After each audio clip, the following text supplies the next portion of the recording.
저에게도 굉장히 의미가 큰 곡입니다. 오글거리지만 지금도 멋있는 바로 그 곡. 신은 날 버렸다.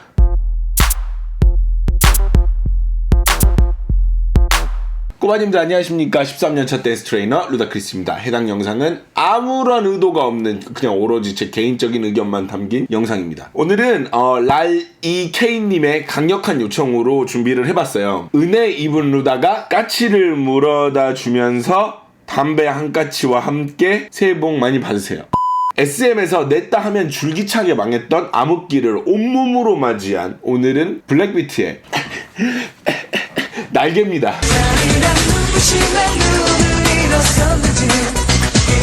해당 곡에 대한 에피소드가 있으니까요. 맨 끝까지 영상을 꼭 끝까지 봐주세요. 블랙비트가 그 당시에 임팩트가 세긴 셌던 모양이에요. 확실히 생각보다 블랙비트를 기억하시고 요청해주시는 분들이 은근히 많아가지고 타이밍을 보던 중에 이제 요청이 좀 강력하게 들어와서 이참에 준비를 한번 해봤어요. 블랙비트는 뭐 아시다시피 5인조 댄스 그룹이었죠. 지금은 뭐 개명을 하신 것 같은데 뭐 정지훈, 황상훈, 이소민, 장진영, 심재원으로 구성된 어쩌면 약간 SM스럽지 않은 느낌의 보이그룹이었던 것 같은 느낌? 그때 당시 멤버들이 나이가 83년생, 뭐 81년생 뭐 이랬으니까 20대 초중반이었던 것 같아요. 그래서 뭔가 약간 어린 맛의 느낌의 그룹은 아니었어. 확실히 약간 그러니까 뭔가 아이돌 얼굴 빠 약간 이런 느낌이 조금 아니긴 했었어. 실은 앨범 나온 타이밍도 그렇게 좋지는 않았어요. 이제 왜 그러냐면 월드컵 때문이었는데 그때 당시에 나오는 앨범 족족 다 묻히던 2002년에 나와가지고 임팩트가 없었는데 많은 분들의 뇌리에 팍 박혔나봐요. 확실히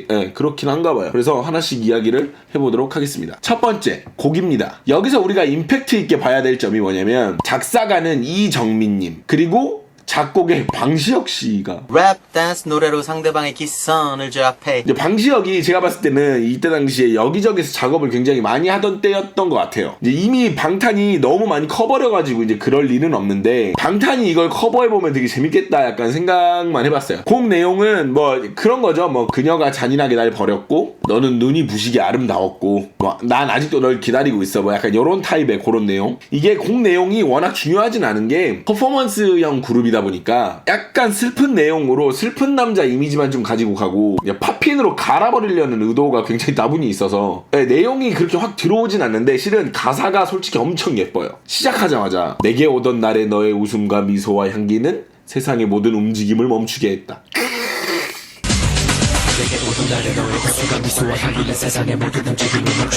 햇살의 내림도 바람의 흐름도 꽃들의 향기도 오로지 널 향해 있을 뿐. 햇살의 내림도 바람의 흐름도 꽃들의 향기도 오로지 널 향해 있을 뿐. 그래 한편이 시예요. 이 마당에 또 라인 맞춘 거 봐. 또 이렇게 햇살의 내림도 바람의 흐름도 꽃들의 향기도. 근데 이게 또 이제 와서 보니까 이게 웃자고 하는 소리예요. 이제 와서 보니까 어쩌면 이 랩이 현재 해시스완이나 약간 요런 스타일의 래퍼들이 하는 클라우드 랩 같은 그런 느낌 혹은 멈블 랩 약간 요런 느낌. 죄송합니다.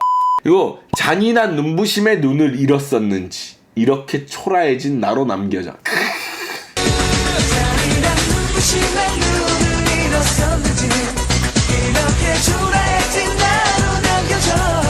그리고 나레이션에서는 이 당시의 감성이 굉장히 강력한 오글거림. 요거 오른손에 내재되어 있는 흑염룡 그리고 나의 이렇게 몸 안에 있는 검은 다크니스를 깨우는. 난 아직도 더 이상 널 그리지를 밟고 있다. 더 이상 움직일 수 없다. 어디에서 떠나갈 수 없다.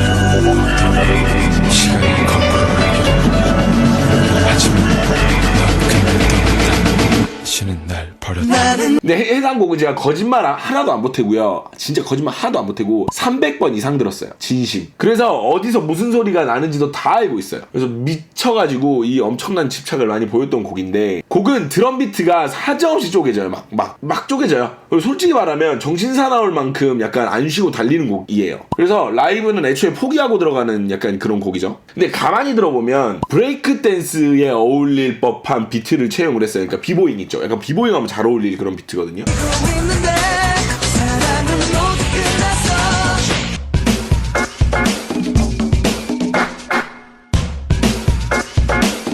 얼마나 힘을 줬는지 알 수 있고 힘을 많이 주면 부러진다는 무서운 예시. 두 번째입니다. 다 죽여버리겠다. 이건 정말이에요. 보시는 분들도 다 인정할 만한 내용이죠. 얘들이 얼마나 이를 악물고 나왔는지 애초에 라이브 따위는 회사에 두고 왔어요. 그래서 팝을 오지게 쳐버려요.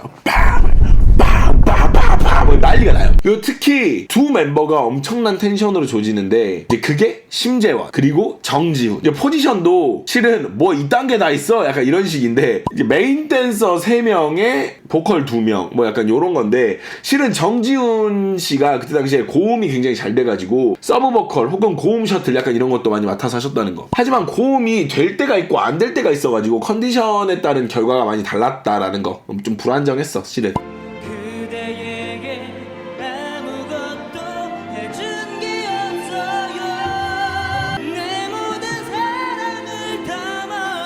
근데 뭐 어찌됐든지 간에 안무에 팝을 쓴다거나 하는 경우는 H.O.T를 기점으로 중간중간에 있었어요. 뭐 H.O.T 이전에도 조금 있었고 이후에도 조금 있었고 팝을 쓴다라는 건.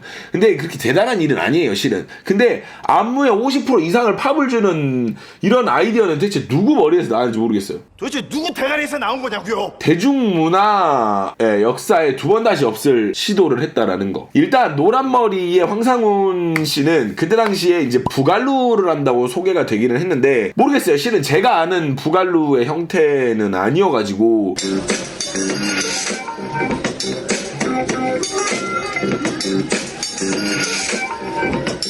뭐라고 말은 잘 못하겠고 이제 웨이브를 약간 주로 쓰던 스타일이셨어요. 심재원 씨는 뭐라 말하기가 되게 애매한 스타일 뭐라고 해야 될까? 네, 좀 약간 애매했었어. 그리고 정지훈 씨는 이제 애니메이션 이렇게 약간 뭐 약간 만화처럼 움직인다 뭐 약간 이렇게 해서 애니메이션이라고 불리는 스타일이 있는데 이제 애니메이션이라는 스타일하고 킹텟 이렇게 쓰는 이렇게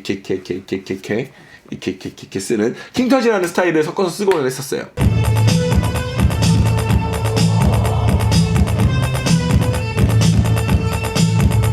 개인적으로는 저는 황상훈 씨의 춤이 가장 보기 좋고 안정적이지 않았나 이건 제 생각이니까 안정적이고 보기 좋았다라는 약간 그런 느낌. 다른 분들이 못했다라는 건 아니고 이렇게 춤이라는 게 이렇게 좀 보여야 춤이고 약간 좀 그런 게 있는데 다른 두 멤버는 춤 동작이 잘 안 보였던 것에 약간 비교를 해서 상대적으로 황상훈 씨는 굉장히 춤 동작이 잘 보였다라는 거. 3인의 댄서 팝핀 영상이 공개가 됐었어요. 여러분들 혹시 기억나시나요? 약간 수많은 팝핀 꿈나무들 중고딩들이 양성이 됐었어요. 그때 그 시점을 기점으로 나도 해봐야지 약간 이런. 그 중에 하나가 바로 나야 빠둠빠 두비두바. 죄송합니다.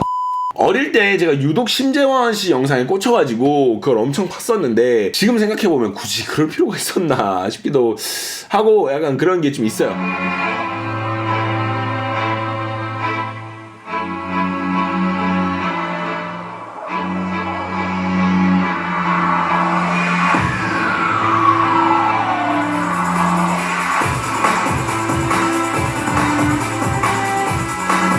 그리고 황상훈 씨 팝핀 영상에 나왔던 곡은 이제 노토리어스 B.I.G의 Going Back to Cali가 나왔었는데 기가 막혔죠. 정말 할 말이 많지만 이쯤에서 줄이겠어요. 그리고 정지훈 씨 거 같은 경우에는 이렇게 하루 일과를 이렇게 표현한 약간 이렇게 이걸 티킹이라 그럴 거예요. 아마 이걸 이렇게 티킹이라 그러나 스트로빙이라 그러나 아까 두 개 약간 다른 걸로 알고 있는데 팝핀 용어인데 이렇게 해가지고 이걸로 하루의 일과를 약간 표현한 약간 그런 퍼포먼스를 보여줬었고 각자 파트에서는 본인이 맡은 노래와 같은 느낌의 팝핀을 구사를 하는데 황상훈 씨는 웨이브로 약간 부드럽지만 중간중간에 팝으로 약간 양념을 치는 약간 그런 스타일. 이렇게 차깍차깍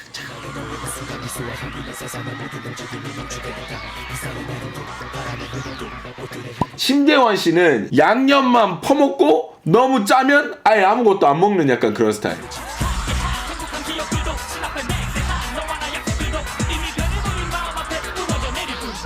정지훈 씨는 지피는 걸 다 먹는 그런 스타일의 팝핀이었다라는 거. 혹시 뭐 무슨 느낌인지 아시려나?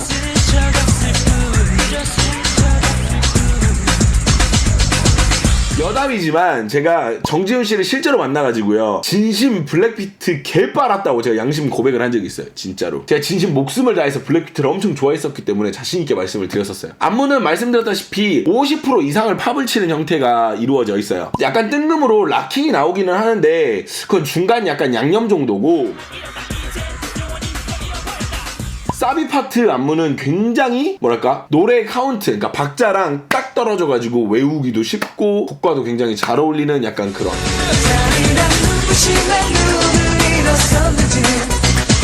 그리고 어디로 가야 하는지 하고 좌우로 딱 뛰면서 이렇게 탁 치는 구간이 있어요. 가야 하는지 탁 칠 때, 이거 칠 때 진짜 개간지예요. 네. 그리고 시크하게 칠수록 되게 멋있어요. 그러니까 와서 탁 이렇게 약간 이런 이렇게 탁 약간 이런 느낌. 죄송합니다. 그리고 황상훈 씨 이제 랩 초반 할 때 이렇게 일렬로 서가지고 막 이렇게 하는 거 있죠. 이제 이런 거는 지금은 보기 힘든 옛날 스타일이에요. 지금 이제 이런 거 많이는 안 하는 것 같아요. 그리고 이제 해당 영상에서는 정지훈 씨 혼자 진행을 하는데 이제 댄스 브레이크에 막 혼자 해요. 근데 컨디션에 따라서 바꿔서 하신 건지 아니면 뭔가인지 모르겠는데 종종 심재원 씨가 하기도 했었어요. 다른 방송에서는 종종 그런 상황이 연출이 됐는데 이게 참 의문이기는 해요. 춤을 잘 추는 사람 3명을 모아놓고 무대 올라가기 전에 가위바위보를 한 건지 아니면 뭐 이렇게 뭐 싸움을 한 건지 뭐 이렇게 저런 식으로 파트 배분은 어떻게 했는지 궁금해. 대부분이 정지훈 씨가 많이 하거든요. 곡이 계속해서 달리니까 중간중간에 브레이크를 걸어주는 파트가 있는데 그게 이소민 씨 파트예요. 근데 거기 보면 이게 공연을 할 때 굉장히 중요한 부분이 바로 이 부분이에요. 춤은 못 춰도 잘생기고 멋있는 애가 이 파트를 해야 돼요. 여기가 환호가 제일 크게 나오는 파트예요. 진짜 약간 날로 먹는 거지. 진심 심재원 파트 개 조지고 황상훈 개 잘해도 사랑했던 전부였던 이거 할 때 요거에서 다 끝난다니까. 앞에서 팝을 1000번을 쳐도 필요 없어. 이거 한 방이면 끝난다니까.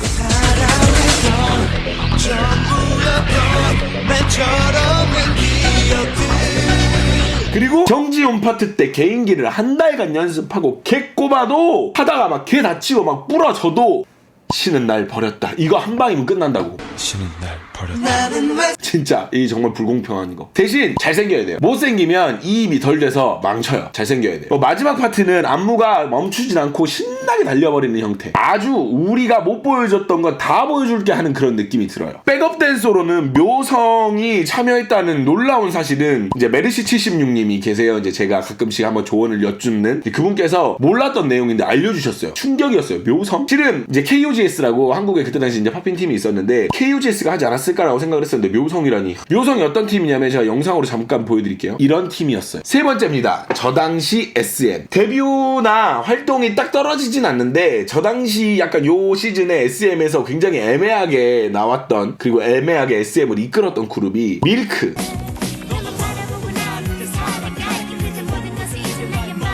다나?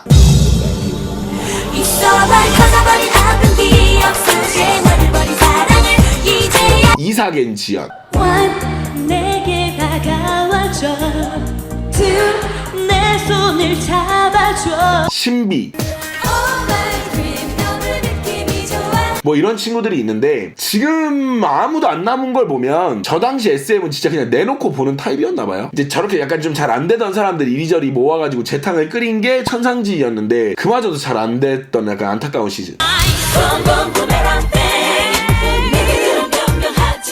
네 번째 추억입니다. 이게 이제 아까 말씀드린 제 추억인데 제가 처음으로 태어나서 난생 처음으로 외운 안무가 H.O.T의 환희였었어요. 그리고 두 번째로 외운 안무가 바로 이 블랙비트의 날개였죠. 연습을 얼마나 했는지 제가 지금도 안무를 기억하고 있어요. 그래가지고 고등학교 때는 심재원 파트를 제가 맡아서 했었거든요. 이제 심재원 파트 맡는 애들이 어떤 애들이었냐면 동아리 장은 아닌데 동아리에 굉장히 주축이 되는 멤버, 약간 그런 애들. 근데 그게 바로 나야 빠둠빠 두비두바. 근데 이제 첫 무대 때는 선배들이 이렇게 다 하시고 우리는 약간 백업 댄서 느낌으로 했었는데 선배들은 검은 정장 바지에 흰 와이셔츠를 입으셨고 저희는 검은 정장 바지에 검은 셔츠로 사이드로 빠져가지고 태어나서 첫 공연을 했던 날이 이제 기억이 나요. 그때 이제 무대 올라가기 전에 너무 무섭고 너무 떨려가지고 울었거든요. 17살 때였는데 예. 그리고 그렇게 하면 여자애들한테 인기가 짱 많다 그래가지고 동아리를 한 건데 예. 그때는 겉절이여가지고 아무런 수확이 없었던 약간 내심 기대하고 매점을 약간 이렇게 기웃기웃 약간 이런 느낌이 좀 있었는데 그때 눈빛은 잊을 수가 없어요. 여자애들의 그때 눈빛은. 뭐야 이 족밥은 비켜. 아쉬운 점입니다. 다섯 번째, 왜 여기서 멈췄나? 물론 비즈니스에 대해서는 우리보다 훨씬 더 잘 아는 팀들이 따로 있으실 거예요. 그래서 이유야 있겠지만 당시 저 곡을 좋아하던 사람으로서 이후의 행보가 더 보고 싶었던 건 사실이에요. 그러나 이제 블랙비트 2집은 영원히 이제 역사 속으로 사라져 버린. 뭐 라이징 선이 블랙비트한테 갈 뻔했다 뭐 이런 얘기는 있는데 확실하지 않은 이야기니까 이제 그건 좀 약간 뭐 패스? 네, 그러면 오늘은 같이 보고 오도록 하겠습니다. SM의 어두운 역사를 이끌었던 블랙비트의 날개입니다. 보러 가시죠.